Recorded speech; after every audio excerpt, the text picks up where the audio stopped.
Right, welcome to another mini masterclass live with me, Jane Bell. And a mini masterclass is basically me picking a topic and giving you some insights and some useful, actionable tips on something to do with teaching that typically lasts for no more than around 10 minutes. I know this lighting is not ideal, but we will make the best of it. So today's mini masterclass is about top 5 tips on how you can manage and overcome anxiety and panic attacks as a busy teacher.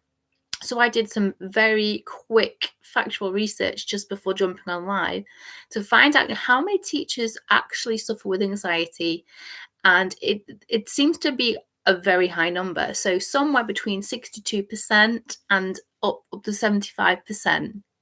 Possibly even higher. So this is a real problem. It's a real issue.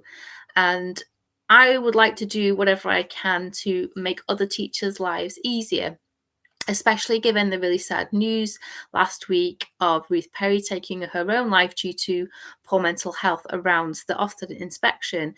And so if I can help one teacher or one person, then that means I have to put myself out there and I have to be vulnerable. So very quickly, I have got quite a long history of suffering with anxiety. It started when I was 14, when I was in high school, and I have been kind of like battling it on and off ever since. I will say that it was kind of worst just before I did my teacher training, and then kind of got better during teacher training. And then once I started my NQT year and I started full-time teaching, it kind of reared its ugly head again. And then since then, it's kind of been a bit of an ongoing process to try and kind of like, keep it down to manageable levels. However, I'm really happy to say that these days it is 99% better. And I have gone on to be able to be a successful head of department, and it does not have to hold you back. So let's jump into top tip number 1. Think carefully about whether you need to share your anxiety disorder with your colleagues or your management team. So you really have to think about what is right for you in this instance. I'd just like to do a quick disclaimer and just say that if you feel that you need professional help or you need more help managing anxiety or your mental health, please do go and see a mental health professional. Go and see a doctor. What I am here to tell you is not a substitute for that. It's just to let you know that you're not alone if you're a teacher and you're dealing with these issues. So just be careful if you're going to divulge the fact that you're suffering with anxiety or panic with your colleagues, because for some people, that might give them reassurance and that might make them feel better. And for other people, it might not. So for me personally, I chose not to share my experience with panic and anxiety with my colleagues because I did not want people looking at me if I was having a panic attack going, "Are you okay?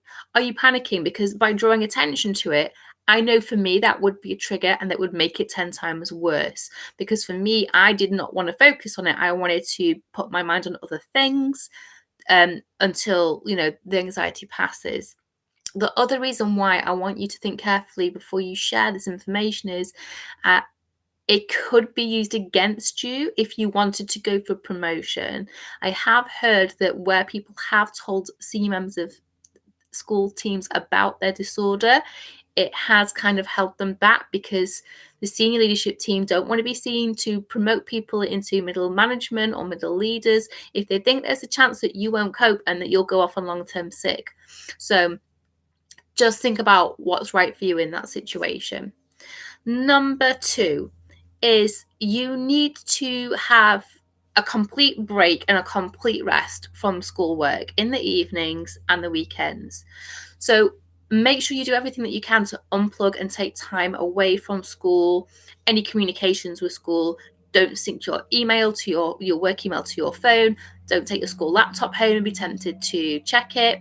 Don't be part of like a department WhatsApp group or, group chat and, keep getting those pings. It's going to make your anxiety levels go up.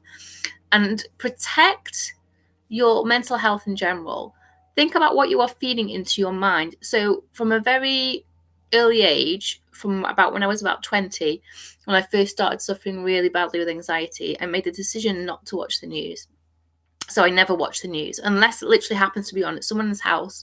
I won't ever watch it, because bombarding yourself with like negative thoughts, negative news all the time is a trigger. It's keeping your anxiety levels kind of like topped up. So I would really suggest that you refrain from watching the news or anything else that's just going to send bad vibes your way. Okay, top tip number 3 is practice some kind of mindfulness activity. And there are loads of mindfulness activities out there. You probably already know what works for you and what you like. So a mindfulness activity is something where your brain has to be present. We have to be concentrating on what's going on in the present moment so that you can't worry about the future, about what's going on at school next week, about deadlines or observations or whatever. So for me, I love knitting. So I got into knitting again at the same time when I had this like peak in anxiety, because you have to concentrate on the knitting pattern. Anyone that's knitted knows you really have to concentrate on what you're doing. And so it doesn't allow any space in your head for you to think about other things or get yourself anxious. Other mindfulness activities could be things like yoga, could be meditation, could be exercise. Exercise is probably a really well-known killer of anxiety. I'm not naturally one of these people that loves exercise, but I do know that it is hugely beneficial for that. So try and incorporate some exercise if you can. Okay, so, oh yeah, another really easy technique that you could use if you feel an anxiety attack coming on is called square breathing, and you've probably heard of this before. So I had CBT, cognitive behavioral therapy, when I was like a teenager. I honestly did not feel it was that beneficial for me. I remember coming out of the program and going, is that it? Is that it? Like, literally, is that it? But this was the one thing that actually did feel useful, was the square breathing technique.